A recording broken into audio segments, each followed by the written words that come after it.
What's happening? How are you? I'm great. I'm better than Tennessee fans who are bitter that Wake Forest and Ole Miss is in the preseason top 25 over them. Why though? Like I said this today on my show. I think it's a great place to be. You don't want attention. Anytime you get attention, it doesn't work well. Remember the Baker Mayfield Oklahoma game and all the excitement and the build-up and Butch Jones post 2 9-win seasons and Tennessee's coming back, and then it just went kaput. I do remember that, as a matter of fact. Exactly. I was at that game. I went to that Baker Mayfield coming out party moment for that quarterback. Stay out of the spotlight. I think them being out of the top 25 is beautiful in the preseason. There's zero expectations from the outside world. The coaches don't think you're good enough. The AP doesn't think you're good enough. That leaves it for you to prove it. I would not, if I'm Tennessee, and they've been on such, thin ice over the last several years, barely treading above water. They've had some really icky moments. Let this guy build a program. Let him build it. Let him build it under the radar. Let him build it without crazy expectations, without people freaking out and saying, we got to win this amount of games. Let him just go about his business with Danny White with no spotlight at all. I'd rather be him than Steve Sarkisian. I mean, I know the AP didn't rank him, but Sark's got them 18th in the coaches poll. Yeah. Texas lost to Kansas a year ago. Who's in a better position, Tennessee or Texas? But Texas has the bullseye. Tennessee can quietly build. They're going to be better than Wake Forest. Wake Forest lost its quarterback. We're not sure for how long, but it matters. Sam Hartman's an absolute stud. That's the reason Wake Forest was so highly ranked. Just lie in the weeds and do your thing and go win 8-9 games and build this thing. It's a logical approach, of course, and I think that even the most excitable, because I know you have some in your life as well as I do, so even the most excitable of Tennessee fans would probably agree that to not be in the scrutiny or in the spotlight, because it's certainly not done them any favors in the last couple of years, would be beneficial as Josh Heupel starts to work his way up and kind of get more of a foundation under him beyond year one. But I don't think Tennessee does anything quietly at any point, Chris, ever. Well, that's been proven. I mean, if we've learned anything, it's that it's not quiet. I think they're finally getting back, though, to a certain level of, okay, let's actually be a sound-minded, hearted athletic department. I've been very vocal about this. I don't know if I've ever said it on your station, but I thought the Greg Schiano thing was the biggest sin in the history of college athletics, the biggest sin I've ever seen. What they did to him, what they did on that day was embarrassing. I remember waking up that Sunday morning, reading that Schiano was going to be the head coach and thinking, great hire. I like it. My friend, not to name drop, but Kirk Herbstreit called me that Monday saying that he talked to Peyton Manning Sunday morning. Peyton told him who the guy was going to be. Kirk said, great hire. Monday, we're both talking to each other saying, what the hell is going on around us? What is happening? And he had just moved to Tennessee at that point. And I said, you haven't escaped it. It's just another color, because he went from, the scarlet and gray of Columbus craziness to the Tennessee orange. But that to me was ridiculous. And then they almost paid for their sin. Jeremy Pruitt, being the buffoon that he was, and not up to the job. Philip Fulmer, I can't believe that Tennessee fans don't just hate him. I mean, look at what he's done to you. He put you in this position. And I like Phil. I've had a good relationship with Phil, but I have to call it the way I see it. He screwed them. And luckily for Danny White and Josh Heupel, they're able to start afresh, start anew. And look at what, and I think now, the great thing for Josh Heupel, the Tennessee fan base was so numb. 7-6 was like going 11-1. Yeah. They're so numb. And that, to me, is them kind of paying for their sins of what happened with Schiano and Fulmer. And and Pruitt, and now finally there's some sort of semblance of normalcy. I mean, to me, Tennessee in a nutshell was Kevin Steele.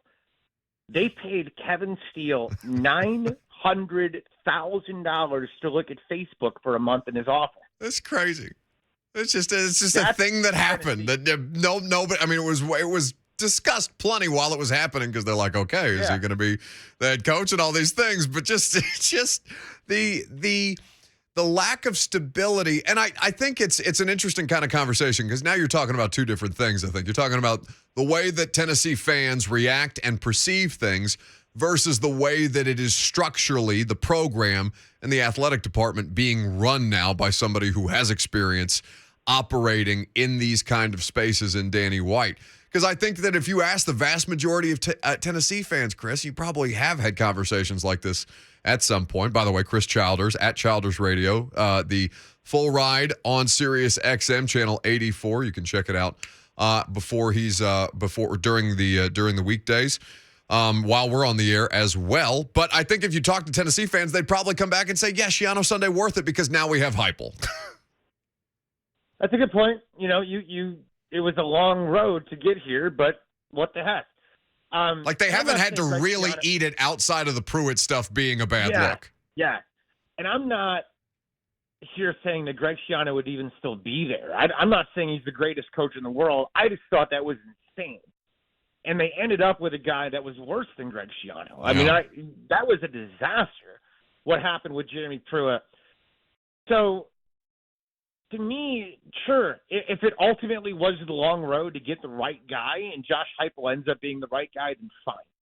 You had to go through hell. You had to, sit on hot coals for a while to get to the golden pastures, then fine. But they've been off in the wilderness for a long time now, and they are so eager to get back. And that's why I think not being in the top 25 is a blessing. Just let it breathe, let it heal. And let this guy quietly, with an athletic director that knows him well and has worked with him for a while, let them build. And that, to me, is what's going to get Tennessee back. Patience, too, man. It's like a Guns N' Roses song. Patience. Let's not be running guys in and out. Let's have some patience and build this. Chris Childers here with us on 104.5 The Zone. When you look at the preseason, how do you process the preseason top 25? Let's start there before we talk about who's actually on it. Well, I like to look at it. To me, it's a snapshot of where everybody is and what people think. Like, what do we think is going to happen? Yeah. What's our general prediction? And then obviously things are going to go haywire. To me, Alabama, Ohio State at the top. That if you go look at Vegas, and if you look at it from that perspective, Alabama, I think you have to pay $300 to win $100.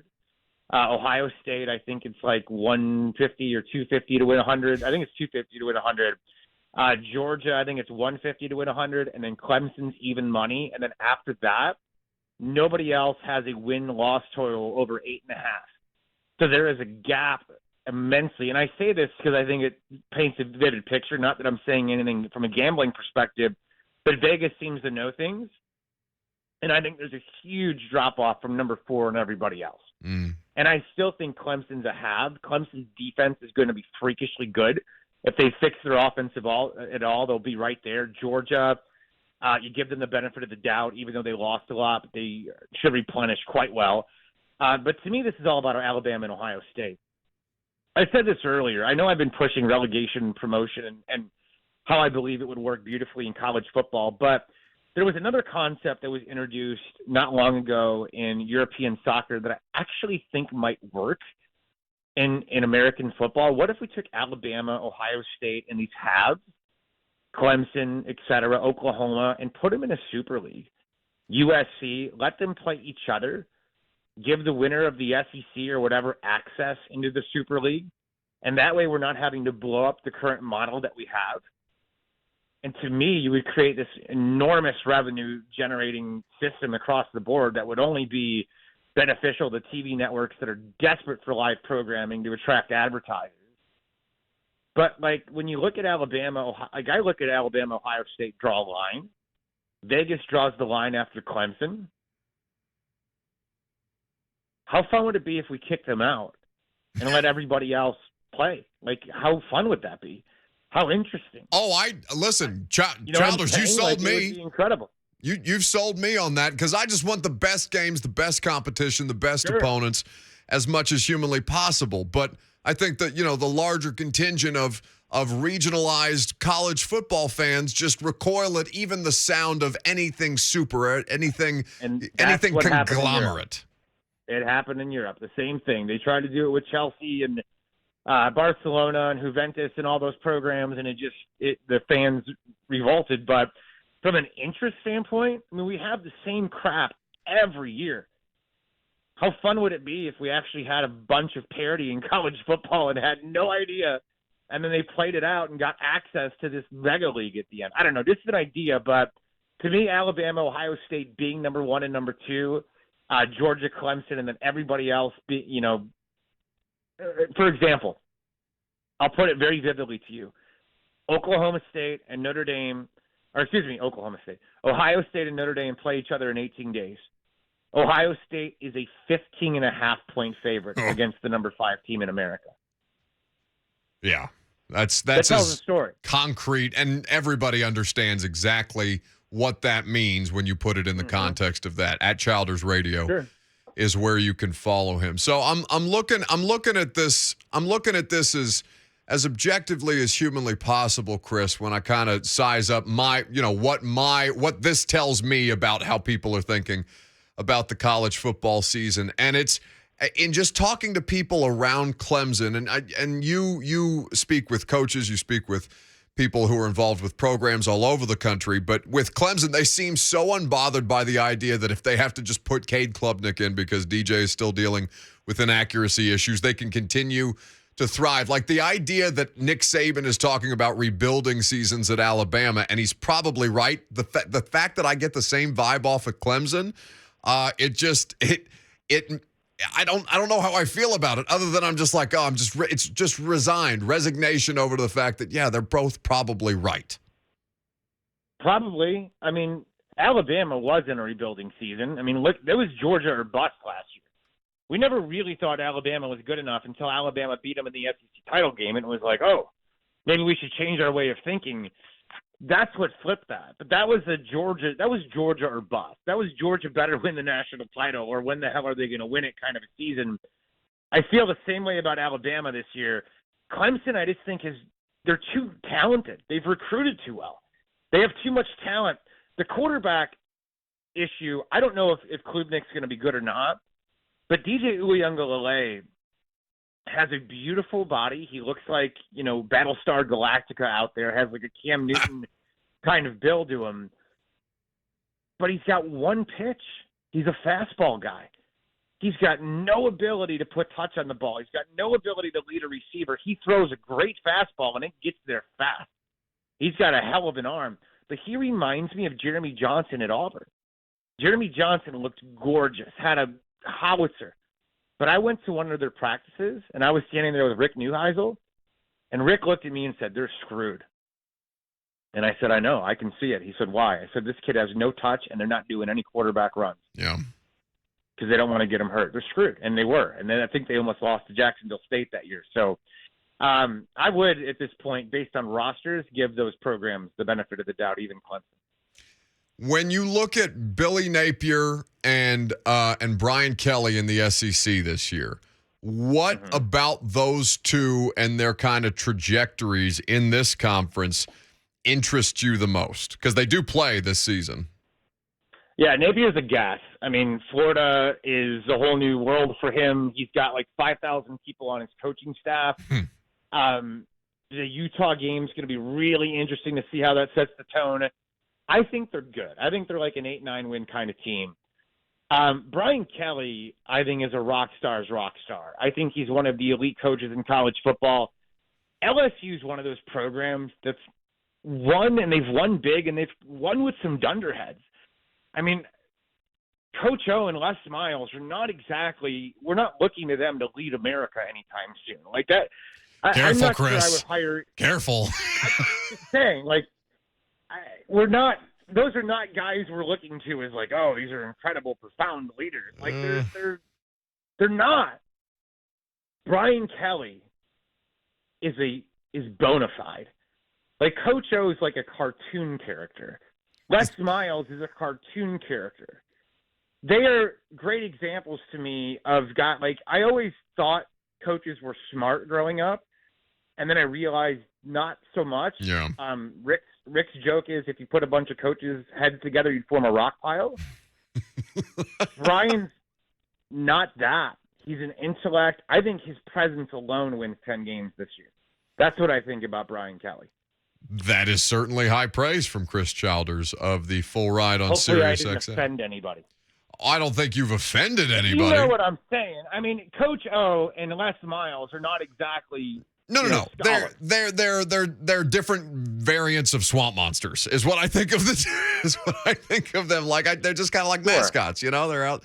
You don't take it. And I think that's something that you learn the more time you just spend in our industry, whether it's the NFL or college football, is just because coaches and executives make a lot of money to make the decisions that they do does not inherently make them smarter than a certain segment of the population who also studies this very intently. And I think there's been enough examples of figurehead Coach O types with coordinators who can lift them up as well as their rosters, that if you have the guy who's the marketing ploy more than anything else, and if you get to go Tigers in a rainstorm in the middle of an SEC broadcast to get you going, but beyond that, what is the plus value there? I say dunderhead with peace and love, with the utmost of peace and love. It's just a great term, dunderhead. It just sounds like something. Sounds like Coach. It sounds like Ed Orgeron, something out of a children's book. Chris Childers at Childers Radio is where you can follow him. Of course, all kinds of great insights and analysis on the Full Ride on SiriusXM. Buddy, I appreciate you stopping by. Thank you for doing it. Thank you. Talk to you soon. That's Chris Childers with us on 104.5 The Zone. Did not expect to be talking about Greg Schiano today. Buddy, he took you out. He took Tennessee out. He said Florida can win 8 or 9 games. He said LSU can win 10 games. Yeah. Chris is out here in these streets. Stacking them. The Philip Fulmer thing, I see where he's coming from there. I have never identified with anything that somebody has said about Phil Fulmer more than that. I don't understand the relationship that Tennessee fans have with that dude. I don't get it. Well, you win a championship, it'll go a long way in I Nashville. know. There's plenty of people that have won championships. You don't. Fine, but also damage done since then in the 30 years almost since then. Get the hell out of here, Phil Fulmer.